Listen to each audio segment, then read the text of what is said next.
welcome back to the channel, basketball fans. Today, we're going to explore a shocking theory that's been circulating around the NBA.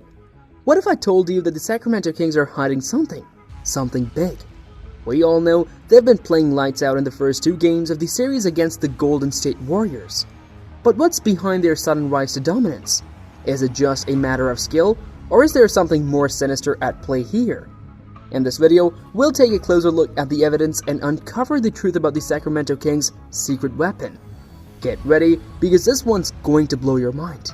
I'm certain that with the little sample size we presently have from the NBA playoffs in 2023, we're not in any position to overreact. We still need to discuss a few things, however, given what we now know.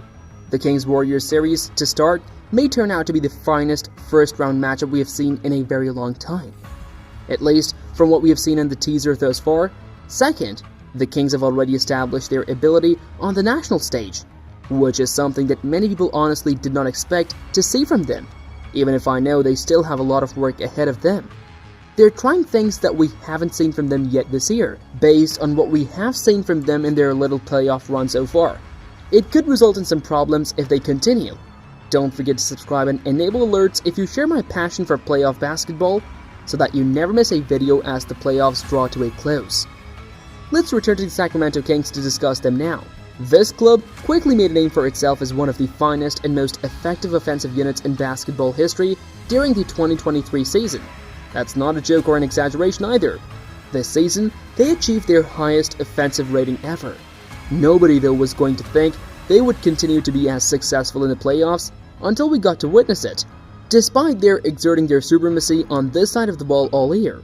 And yes, I'd say they're pretty much keeping up with what they have been doing from opening night in terms of productivity. However, although the statistics we're seeing are fairly comparable, Sacramento's performance is showing something entirely different. And no, it's not the total domination De'Aaron Fox has been putting on a full show, since that has been going on for a while now.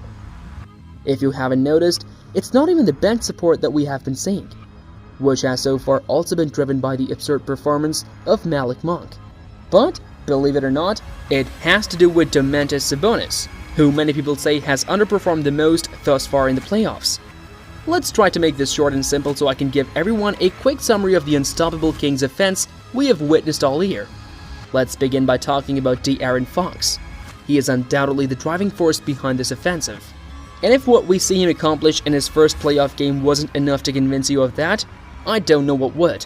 However, Fox brings so much more to the table for these players than just his absurd ISO scoring frequency and his propensity to exploit practically any defense that he's matched up with. But ultimately, here's where his influence is most apparent. However, as was already said, DMAT is Sabonis, but De'Aaron Fox is its lifeblood. The offense's pulse, if you will, or vice versa, depending on your preferences, is, on the other hand, more so. What I mean by this could be unclear to some of you. He served as the team's primary playmaker at the 5 spot in the rotation, in addition to contributing the second most points per game of any player on this squad for the whole season. Additionally, they have them in a manner that has been almost hard for opposition teams to stop during the whole year, because of the two-way offensive juggernaut he has developed. That is until we saw what Golden State is attempting to throw its way. What do you want to say then? Sabonis may be just having difficult playoffs, and even if you want to attribute the Golden State Warriors' defense, it's obvious that his total productivity and even the way the Kings are utilizing him are significantly different from what we are accustomed to. Regarding his scoring ability, this won't alter, since the majority of his opportunities come from pick-and-roll scenarios, second chances, or even the rare instance when he takes a weaker defender off the ball. He is one of the finest scoring bigs in the league because of his customary high efficiency in each of these categories. The Golden State Warriors are trying all they can to keep the ball out of Sabonis' hands on the opposite side of the playmaking equation. However, Domantas Sabonis was possibly the least spectacular passer you will ever witness, as shown by the fact that he averaged only 7 assists per game. And I say this because the Kings depend on Domantas Sabonis' bulk and stature to assist rather than his score vision. And while it may seem strange, trust me when I say it's true. And eventually, it can be seen in how Mike Brown has improved this offense via the really simple utilization of the dribble handoff. And given that Sacramento has attempted to do this in almost every game this season, it comes as little surprise that they have attempted to do the same so far in the playoffs. Because of Domantas' stature and in addition to the obvious benefit of clearing the lane for continuous drives to the hoop, this is most effective when used as a screener. However, it also makes it very difficult for the Kings' offense to ever get static in terms of mobility, which helps this team's abundance of outside shooters find effective hooks. And the whole Team Mike Brown offensive system is largely responsible for how this club went from having one of the worst offenses in contemporary basketball to having one of the finest in the course of just one summer. The normal Sacramento offensive plan, however, has very much been thrown into a loop as a result of the early front court defensive strategies used by Golden State in the series. Domantas Sabonis' statistics would undoubtedly support this. The ironic part is that Sacramento is still prospering, even if Golden State has effectively disrupted its game plan. So I guess it's still a valid question. What has changed? What has altered? The high level of versatility that the Sacramento Kings have in their role players allows for their offense to have a counter to pretty much any defensive tactic that has been thrown at them all season when you sit down and look at the roster of the team outside of the top two players, De'Aaron Fox and Domantas Sabonis. The countermeasures used against Golden State are a perfect illustration of it. Let's start by considering the pace of play. While the stats will show you that Sacramento was more of a middle-of-the-pack team in terms of the pace of play when compared to the rest of the league this season, they have played at a pace that is nearly the fastest we have seen from them all season. This is due to their inability to frequently run their dribble handoff offense through Domantas Sabonis. And not only did this provide them more possibilities for fast breaks and lead to a quicker, more fluid offense, but it also significantly boosted Sacramento's ISO looks.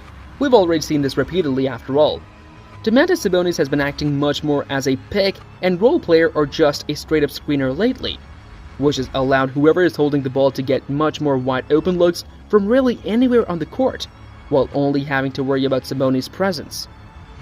Therefore, even though it may appear from the stat sheet that Sabonis' impact is significantly less than what we see during the regular season, you should probably reconsider, because believe me, he still has a significant impact on his team's success, even when he isn't scoring or setting up other plays. The fact that the Kings are doing well despite his absence from the areas where he typically contributes is, if anything, encouraging. But I also know for a fact that some individuals may be claiming that the Kings have just been fortunate in their accomplishments so far in the series. Because, really? Are we going to expect De'Aaron Fox and Malik Monk to each score 70 points for these guys in the remaining games of the series? Of course not. On the other hand, do we also anticipate Domantas Sabonis to do as little as he has so far? Of course not. Although I don't know you personally, I'd be interested to read your opinions concerning the Sacramento Kings and their present predicament. But regardless of which team you support, I do believe that this series has the potential to go down in history. Now, I want to hear from you. Do you agree with my analysis? Are the Kings really hiding something? Or do you have a different theory on why they are performing so well in the playoffs? Let me know in the comments below, and don't forget to like and subscribe to stay up to date with all my latest videos. As always, thanks for watching, and I'll catch you in the next one.